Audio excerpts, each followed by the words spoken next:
is outrageous that we have technology and devices in our pockets now that can connect us better than ever before, and we have accidentally raised the loneliest generation in the history of the modern world. Do you feel Britain is crumbling? I think it's in a really bad way, and I think it's only going to escalate given the huge civilizational disruption that's coming with AI. The only way that we will survive, but also that the art forms will survive, is if the audience decide to not buy a book that's written by an algorithm. If we forget that as consumers of art, if we go, oh, it's fine, I actually really like that song that was made by a machine, we would betray a huge part of what makes us human. Hello and welcome to Ways to Change the World. I'm Krishnan Guru-Murthy, and this is the podcast where we talk to extraordinary people about the big ideas in their lives and the events that have helped shape them. At a moment when Britain can feel increasingly divided, what still holds it together? My guest today has spent much of his career exploring that question. Through some of the most acclaimed British dramas of recent years, he's examined the forces that shape our national life: class, identity, power, politics, and belonging. James Graham is the playwright and screenwriter behind Dear England, Sherwood, and Brexit and Uncivil War. His latest play, The Standard of Living, takes us back to a period of economic turmoil following the economist John Maynard Keynes, as he grapples with how to build a more stable and prosperous future. And he's just come to our studio from a screening of his new movie, Ink, about the Murdoch empire and the founding of the British tabloids. James, welcome. Hi, thanks for having me. If you could change the world in any way, one fell swoop, what would you do? I would embark upon a national programme of mass civic renewal by placing, in the absence of retail on our high streets, in the absence of a changing job market, placing culture, social interaction, human experiences at the heart of this regeneration so that we can rebuild those social bonds and get back together again. Do you feel Britain is crumbling?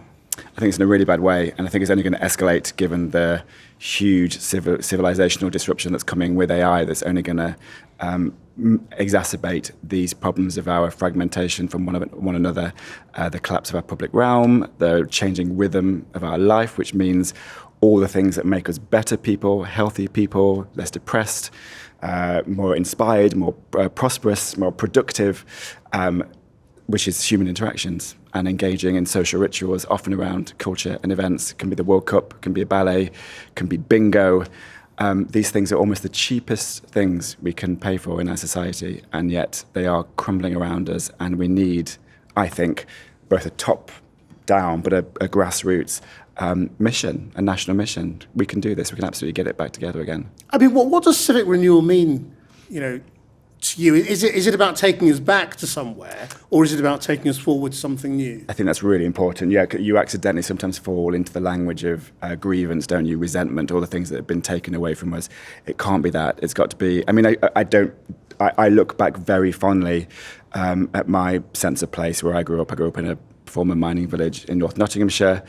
In the local social clubs, there was huge engagement with culture, whether it was live music, adult learning classes, there'd be lecture circuits, there'd be debates, but you would find events and rituals to see yourself as part of a community, which meant that you felt more than the sum total of yourself, and also there was less political volatility, less extremes, better social cohesion, a higher aspiration. And so I think a lot about, well, we can't just go back to brass bands in mining towns and bingo. What are the Minecraft tournaments or the podcast studios on the high streets that would re-engage, particularly a younger generation, because it is outrageous, and I don't know why we aren't speaking about it more and why there's no political leadership on this. It is outrageous that we have technology and devices in our pockets now that can connect us better than ever before, and we have accidentally raised the loneliest generation in the history of the modern world. How is that possible, and why are we not collectively, it can be local partners or it can be government, but why are we not prioritising that at the centre of our national debate? I mean, when you talk about brass bands and mining villages, I mean, that was your childhood. Yeah, absolutely. But presumably, during your childhood, that was something that was breaking down. With that, yes. So in North Nottinghamshire in particular, there was a brief hiatus because of our political situation. The majority of Nottinghamshire workers went back to work in the 80s, so it wasn't until the mid-90s when I was 10, 11 that they started to close. And, so where did you sort of sit politically then? Because obviously, some of the Nottinghamshire miners, as you say, were very much out of step with the NUM and the sort of the taking on of the Thatcher government. Yeah, so we were ahead of the curve in the culture wars, way before your Brexits and everything else. That was real division. That was real division. This was 40 years ago, but this was not just division between identity groups or between class or regions. This was a line down the street. There were families that split up. One brother would go back to work and one brother would stay out. And though that wound, people think I was exaggerating it in my BBC series Sherwood, but those wounds still exist to this day. People won't speak to each other. There's that corner of the pub and that corner of the pub. And so it's also not about accidentally, when we talk about the problems of social cohesion, I think sometimes we default to it sounding like some kind of hippie-ish kumbaya, let's all just hug each other and pretend there's no problems. There are huge problems, and it's about acknowledging those. I was very lucky recently to write a play set in Nottingham about restorative justice. It brought together the killer of a young man and his parents so that they could find common ground and forgiveness. And those principles of rather than ignoring the thing, but looking at the thing, but with proven mechanisms for how you cure, how you heal, those can be applied on a social level as well. That would mean these wounds, whether they're political, ideological, emotional, we know there are templates now we can use to begin working on this. We just need leadership. So when did you start writing? As a child? Obnoxiously young, like about 2 years old, I think. I got my mum to buy me a little electric typewriter, and I just couldn't believe how amazing and special it was. I had very was little... it one of those plastic ones? I think I had one of those. Yeah, but I pretend... I mean, it worked. No, it absolutely worked, yeah, but you couldn't yes. cut yourself on it, and there was no... And I think actually weirdly I could delete something, but I don't know, which I needed.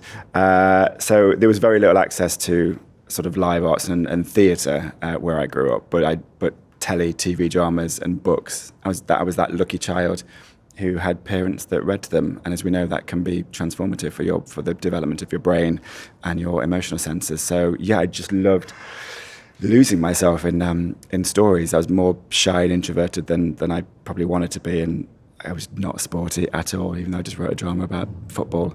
That stuff made me really nervous, lads and social stuff. But yeah, being in my own head and making sense of the world through narrative, I found really empowering. Were you political? No, not really. Because a lot of your work now is political, I suppose, small p. Yeah, I mean, it's observational, and it's not newsy, but it's of our time. Yeah, and I enjoy setting hopefully good human stories in our national institutions and trying to make sense of our national character through these power bases, whether it's Fleet Street or Parliament or Who Wants to Be a Millionaire. But no, like weirdly, it definitely wasn't that kind of left-wing, northern working class dinner table where we'd debate Marx and no, not really. And actually, I remember my dad in the 1992 election, he voted one way and my mum voted a different way, and that was completely fine, and we talked about that. I think possibly because of the trauma of the miners' strike, there was a default or a mindset that set in that you really do have to have tolerance for different political views. When you think about the things that can bring us together, I mean, obviously, at the time of our recording, England are about to play their first match in the World Cup, and the World Cup is usually something that does bring England together, at least to some degree. I think about this a lot. Obviously, people always refer to these moments every 2 or 4 years, or Olympics, or royal weddings, as opportunities to get together. And, it's true, it reveals a human need to do that. I would absolutely be in my local pub tonight rather than where I've got a nice telly in my house and I don't have to queue for the toilet. I'll be there because I want to share it with people. It's this phenomenon, I think the French sociologists of the 20th century called it collective effervescence, where something just fizzes and it pulses through us as people, and it's chemical, and it goes right back to tribes, ancient Greece, stories around the fire. So if we need these opportunities to feel that again, then great, but they're not without their problems. There are people feel excluded from these events or that flag. It shouldn't take an event to restore those social bonds.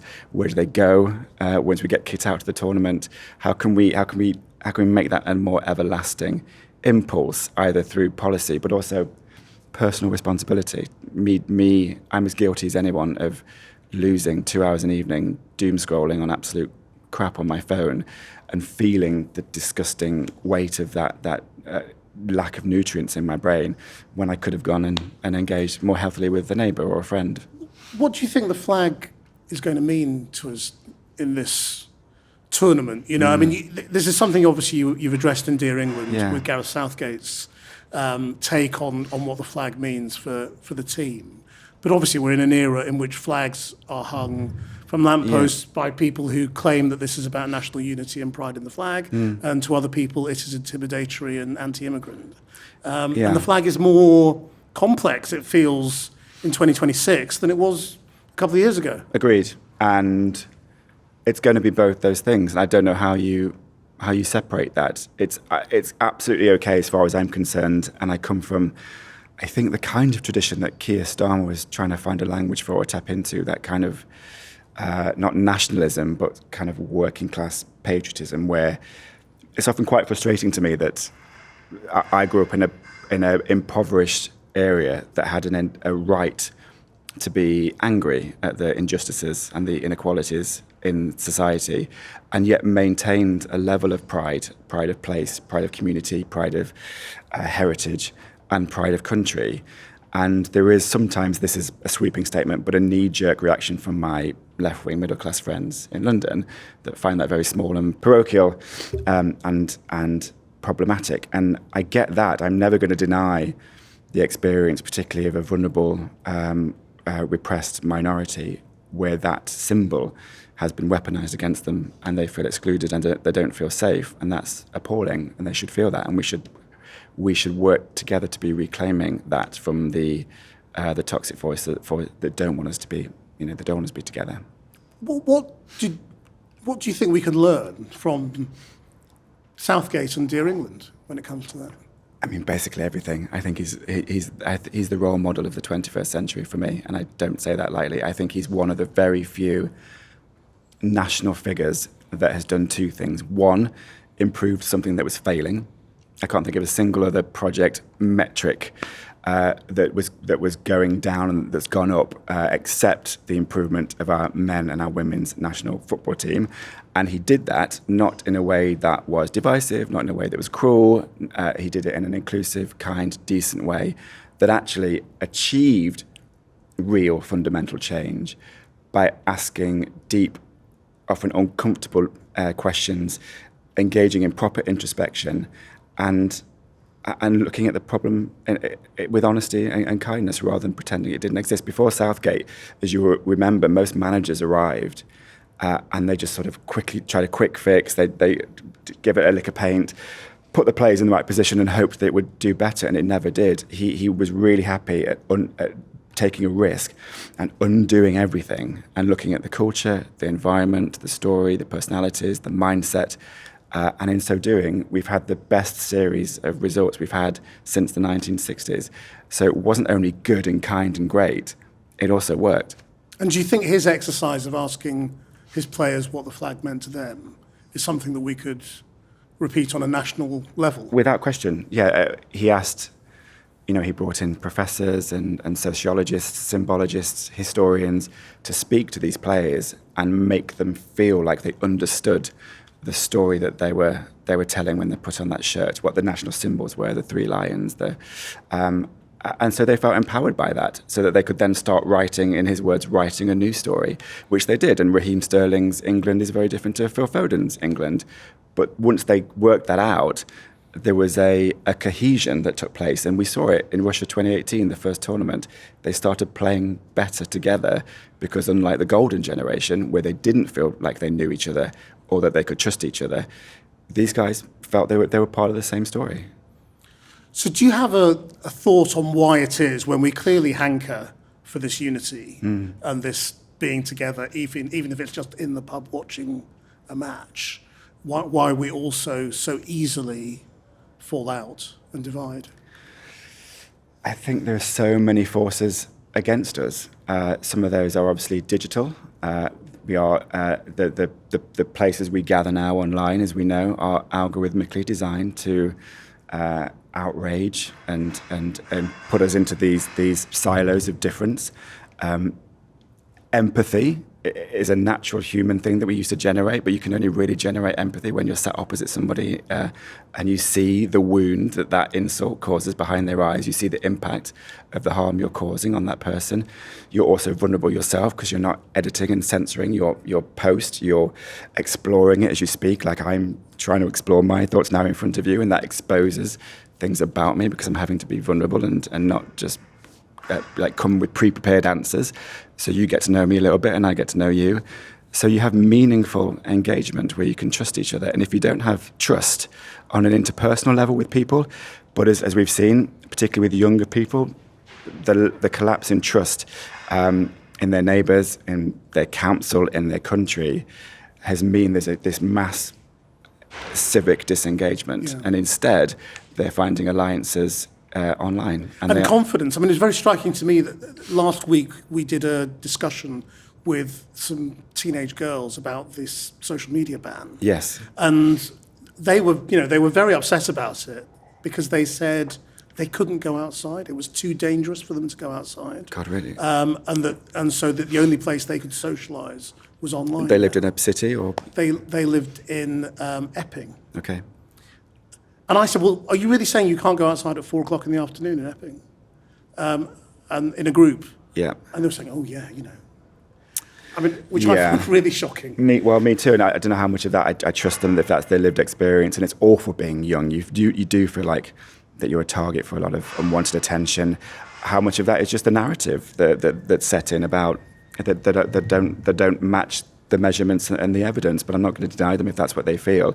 But where they're meant to go, I mean, if half of the communities in Britain have lost most of their public spaces in the last few years, whether that's community centres, leisure centres, parks, where are they meant to go that's safe? Gareth Southgate does talk a lot about this, whether it's hubs for sport or anything else, but if you don't provide real-world male role models for young lads, they are going to find those in a place where I don't think the sources have their best interests at heart.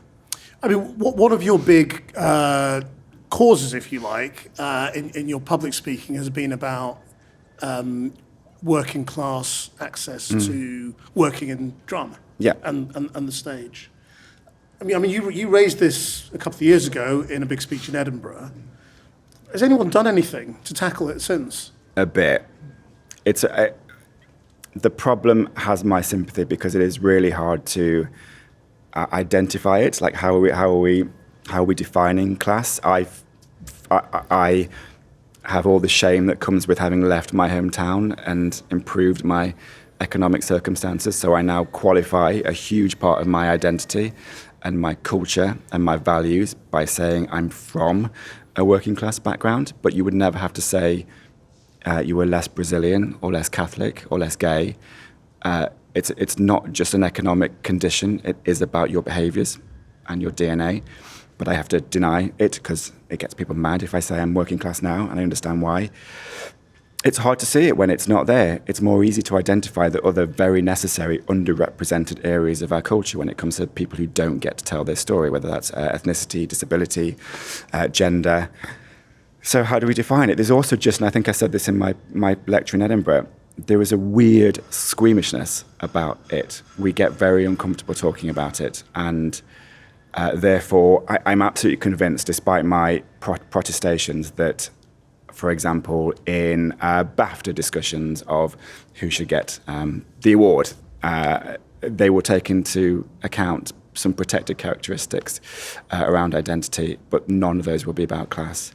So what do we do? Do we make class a protected characteristic? How do we do that? Do we just trust when somebody says they're from a working class background? But it's urgent. This isn't just like a silly, stop moaning about it thing. If a country limits the stories it tells itself about itself, if certain lived experiences do not get a space, a platform to be told, then you're not a cohesive society and you're not a unit. I grew up on those great dramas of the 90s, Cracker, Prime Suspect, Band of Gold, Boys from the Black stuff, which I got to adapt and to put on in Liverpool on stage. These helped us know ourselves. And it's not even just about putting a gloss on your situation or your country. It's about looking at the ugliest side of it as well. So structurally, why is the industry so bad at this, or unable to sort of create pathways in? Yeah, because it's if you're a freelance creative, it's a long time to make yourself financially independent. I had to miss most of the rehearsals of my early plays because I was working in a call centre or a bar. You don't have the bank of mum and dad to give that risk when things go wrong. You have to move yourself from out of your town because there aren't the production bases, the theatres, the opportunities as much. And there are social, environmental things that sometimes make you feel really uncomfortable when you walk into a place, whereas I imagine certain people from certain backgrounds or public school education walk into a room, a theatre, a movie studio, possibly with more confidence than any of my lot did. So it's vitally important then to sort of maintain the arts infrastructure in towns. Without a doubt. I mean, do you remember the day when ITV would have franchises around the country? I had Central in Nottinghamshire, there was Granada, and these were hubs where local talent could go. And look, it's not like people are trying really hard. I was up in Salford a few weeks ago where we're filming, and most of the people around Media City talk with a great thick Salford or Manchester accent, particularly the young people. So that's great, and that's new, and that's brilliant. But I couldn't film a lot of Sherwood, which is set in my mining town, or even in the East Midlands, because the East Midlands does not have any production base or any training. So we had to go to the Northwest, and it becomes this self-fulfilling prophecy that because you can't make things there, you don't make things there. So it needs investment, but it also needs, I mean, oh my God, it's a longer conversation, but education, arts education has completely collapsed in our state schools. So if you don't get the bug of storytelling, dance, music, art when you're a child, which was meant to be the great equalizer, then you're not going to either think you can make art, but worse, you're not even going to think you can participate in engaging with it as an audience member, as a lover of it.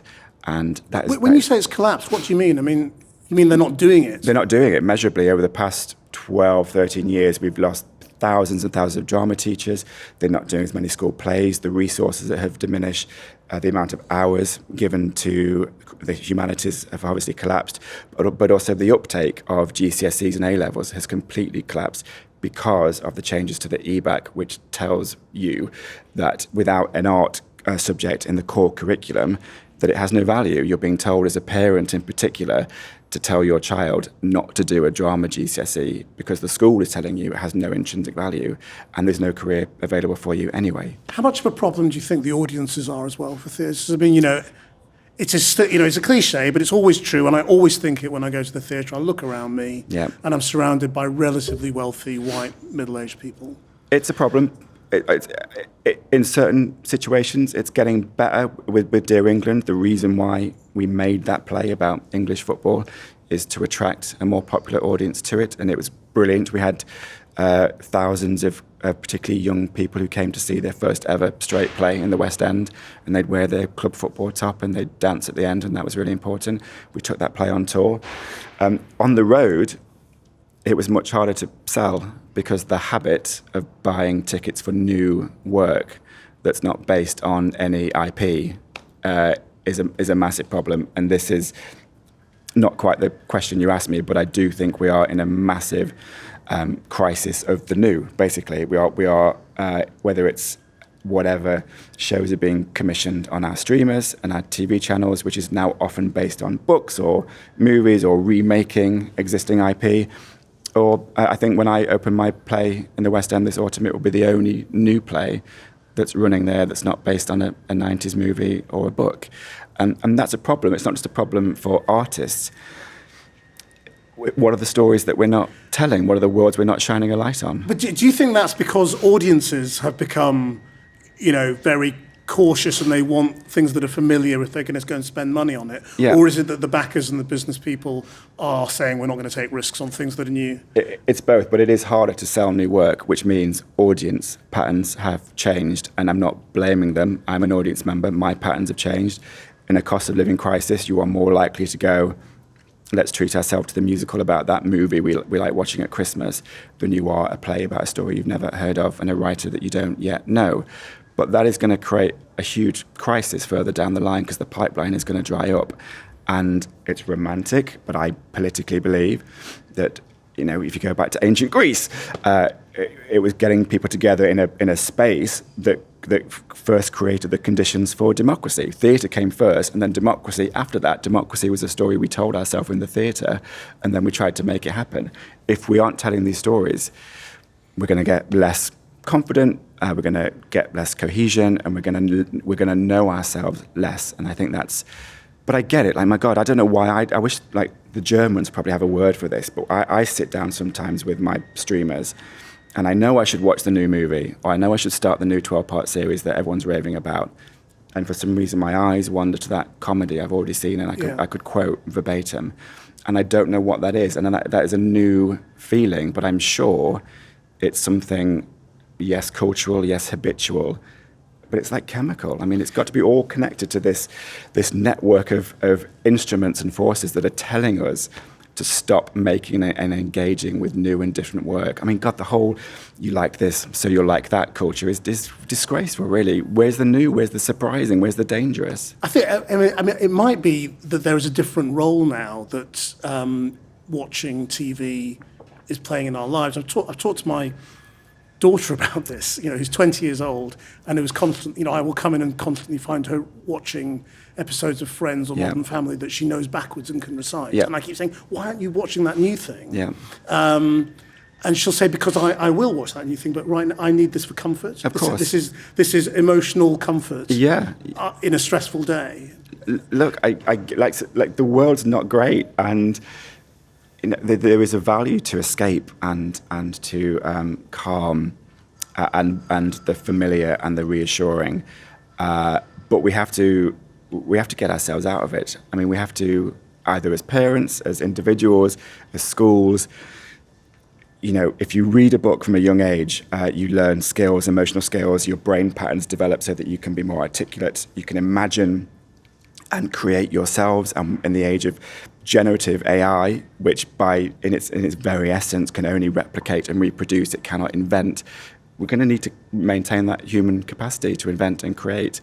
And if we take that away from young people, and honestly, there is no judgment from me towards the parents that give their kid that iPad because it gives them peace. But because I do it myself, I have fallen into these lazy patterns myself.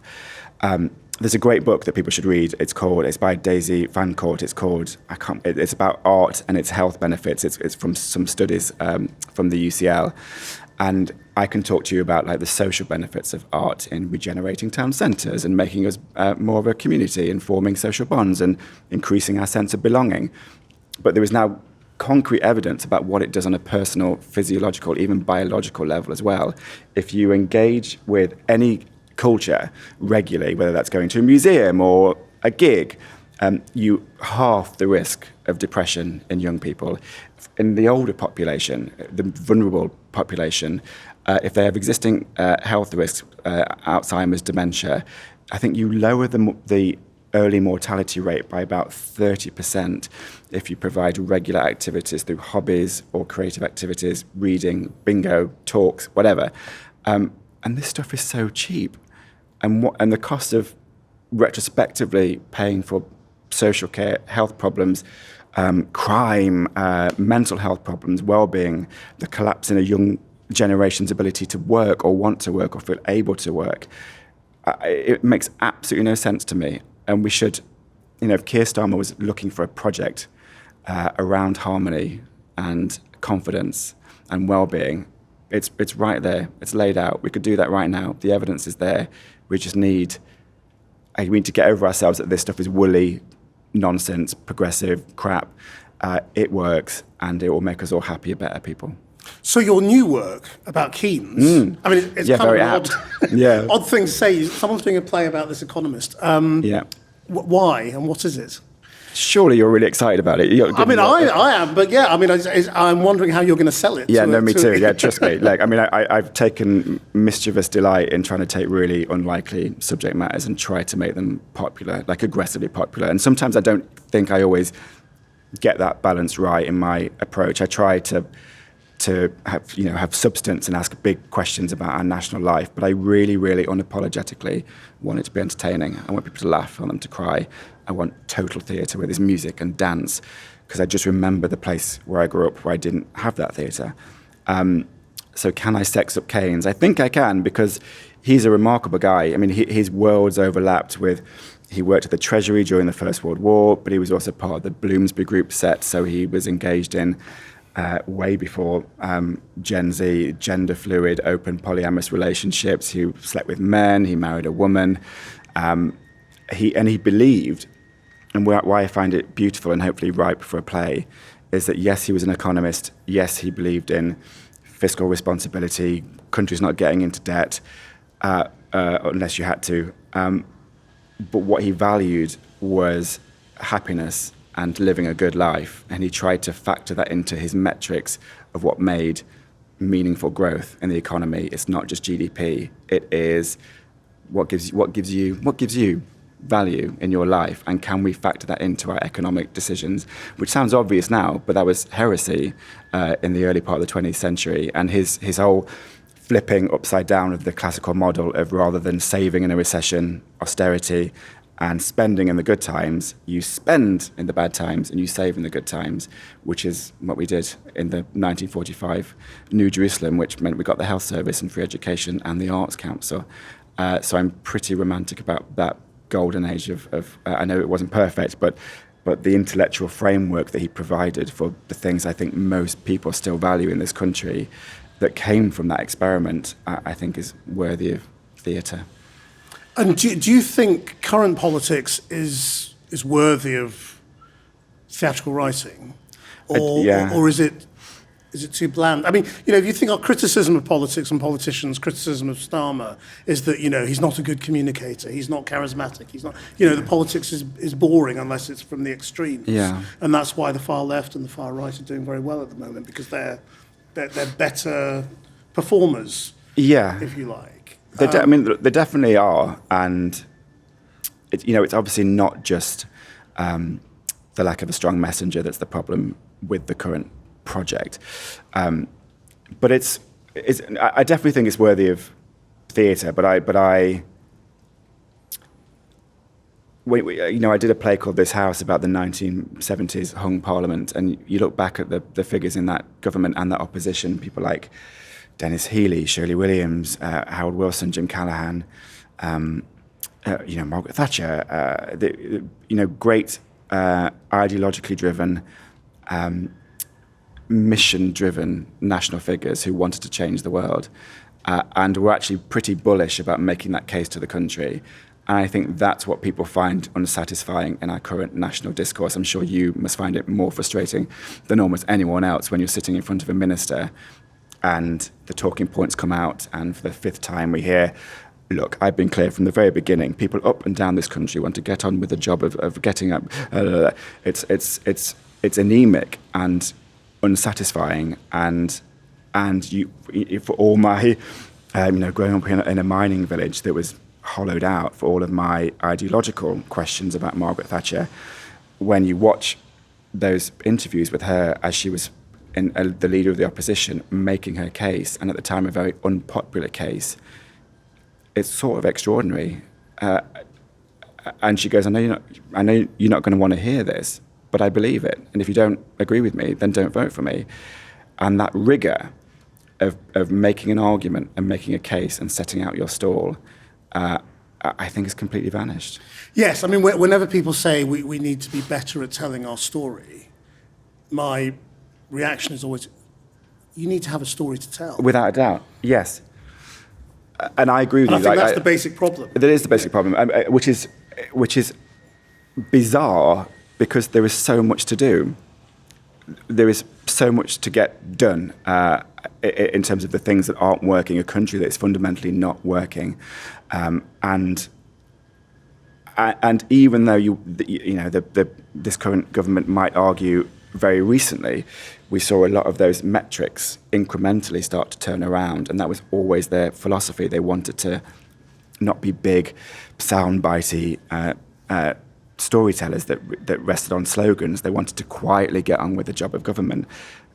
But where it's pulled them short is every time you ask people to make a sacrifice, winter fuel allowance or change to welfare, people won't do that if they don't know what story they're in. If you haven't said, if you do this now in year 2, this is what we hope you get in year 5. This is the sacrifice, this is the gain, this is the collective mission. We're all on a national plan, we've all agreed the direction, and every year we'll check in and see how we're getting on. If you just policy by policy by policy, with no cohesive thread, release ideas, and then we're back on the ideas when people go, I don't get it, why is this, what's the point?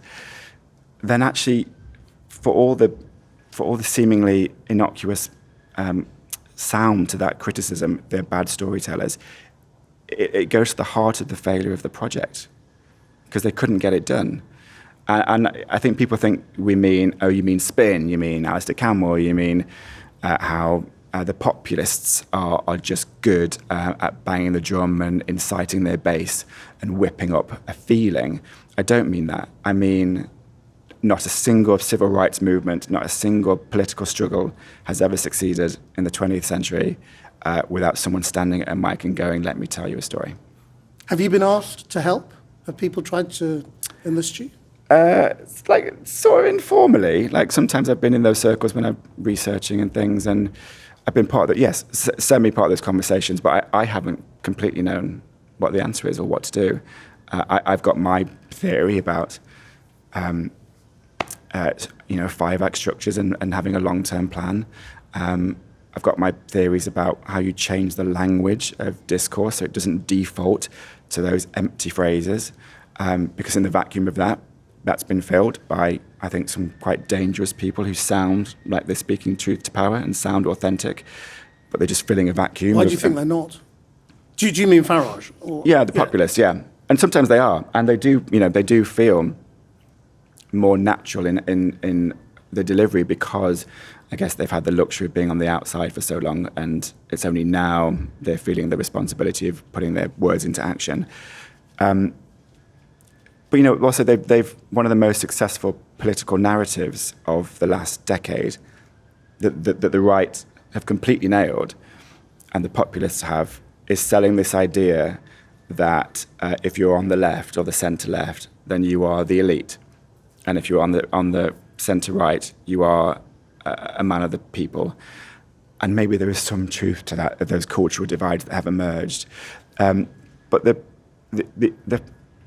the ludicrousness of privately educated former stockbrokers telling me and my centre-left sympathies, growing up in a mining town, went to a state school, my first job was a window cleaner, telling me because of my opinions I'm the elite, but if I change those opinions overnight to being more right-wing, I would suddenly abandon my elitism and I'd suddenly be a man of the people. But it's an incredibly successful narrative. It's happened in America with Trump, another billionaire who I think is not acting in the interests of the people who are voting for him. So there's a nervousness on the left about feeling inauthentic and feeling like they're the establishment, and therefore they don't take on with any passion or rigor that narrative. They try to be boring and they try to be safe. I mean, we've seen what Trump has done to take on the cultural institutions that they felt were dominated by the left, whether it's in theatre or broadcasting. Do you fear the same thing happening in this country? Oh God, that's if Reform get into power. What would that look like? The idea that Nigel Farage or Richard Tice would join the board of the National and start programming it, that would be unthinkable, and yet the unthinkable happened in America at the Kennedy Center. And I can't believe there's not more nervousness and anger about that. He said defund the BBC. Yep. So that would be another, for people's understandable, sometimes criticism of the BBC, that would be yet another place that's meant to be shared, that is meant to not be biased, that is meant to not be bending and skewing our national conversation towards one end of the spectrum. The BBC has a legal obligation to find voices like me and take a risk on them and let me fail outside of the commercial pressures of the streamers. So that would be really worrying. Yeah, our national life would change, and in that, our cultural life would change quite significantly. What do you think will happen to people like you and the cultural left in that world? Does it wither? Does it go underground? Does it fight? Does it, Yeah, great question. I mean, I'm not saying this with any sort of cowardice now. I think it might happen, but the value I've always taken great pride in, despite my own experiences in life leading me to certain values, that in my work I've never ever wanted to be overt in that. I really don't want to project a political agenda. I want conservatives, I want reform voters, I want the left, I want the Greens, I want the apolitical to come and see these plays and feel like they are welcome there and that they feel like their own views are defended and prosecuted. And I've sometimes taken some flack for that. I was accused of being too hard on Dominic Cummings and not hard enough. Same with Murdoch. It's not any aspiration to be a centrist dad. It's my belief that actually that I just don't want to make those hard arguments, and I'm sure I fail sometimes, but that the value of theatre is that going back to that sense of cultural collectivism, that we all feel welcome in a space. So I'm not worried for my work, but will we have to go out there and make the case to the popular masses about the value of arts investment and arts funding, even though I know that every £1 you spend on a bit of culture, you get £5 back in the treasury, even though I think everybody accepts, with the collapse of almost everything else that we do, it's one of the few areas that we still excel in and have our reputation in on the world stage. Would we have to make that case? Yeah, probably, because there is an irrationality to a lot of that populist right stuff where it's not about what the evidence says, it's about what it feels or what you think you can get away with. And I suppose you've also been wrapped into the umbrella of woke within the arts, which everybody now, it seems, on the left and right, is quite happy to kick from time to time. Yeah, I guess so. I don't know. I mean, I'm not on Twitter anymore, but I'm sure the assumption is, I'm sure the comments on this on YouTube will be a mix of, there'll be people who say I'm part of the mainstream elite, even though maybe I had a less privileged background than they did, but because of the choices I've made. But also, it's interesting you're even thinking about the comments on the YouTube. Yeah, I didn't mean to. Do you find I won't yourself, read it, Rosie, but. Well, do you find yourself worrying about that when you're speaking publicly? No, not really. No? Not anymore. And also, I don't think I've ever really believed this, but those writers that say they don't read the reviews, you read the reviews, and you should. And I read them because I want to learn. And sometimes I don't get it right, and sometimes I'm not perfect, and I want to strive towards something better. But also, I don't know why, if you want your plays to not just, stop when the lights come up, if you want to generate discourse and curiosity and conversations and debate, then you have to be in that. And that sometimes does mean you have to read sometimes really quite hurtful things about you and your personality or your talents. And you develop a thick skin. I'm sure you're completely used to it. Generally speaking, it's nowhere near as bad as it would be for politicians. People generally are a bit nicer to playwrights. But I do read it because I want to be in the conversation. I saw one interview you did where you talked about this as a sort of a temporary thing, your moment now, because you're prolific at the moment. You've got film, TV, theatre. Do you really think that it's not a time limited thing, but you have a moment in the sun? Yeah, maybe.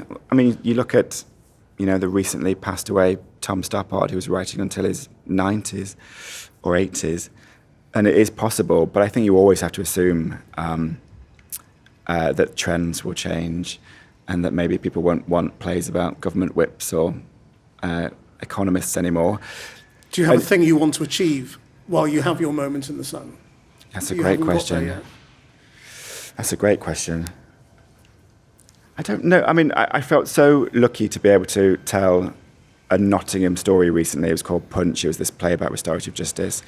We opened it in Nottingham for the people of Nottingham, built there with its charity leaders and its activists and its local community workers. And then we got to take it to the West End. And then really, really, we got to take it to Broadway and heard East Midlands accent just off Times Square.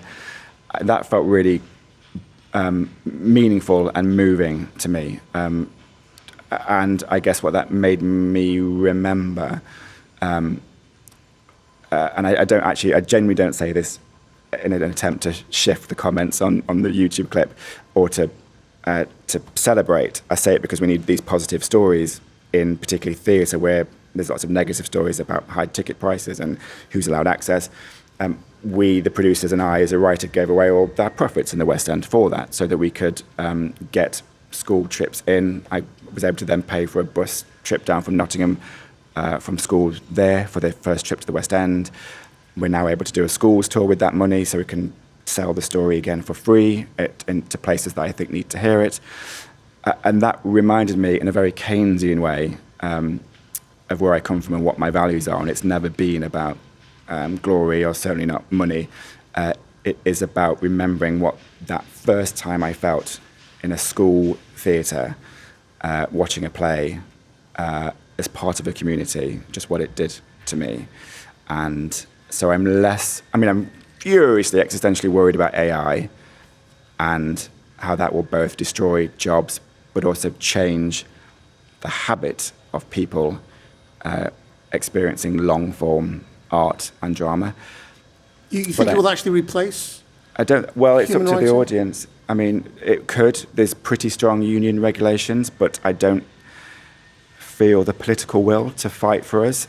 And I think the only way that we will survive, but also that the art forms will survive, cinema, television, books, music, is if the audience decide, with the power of their pennies, to not buy a book that's written by an algorithm.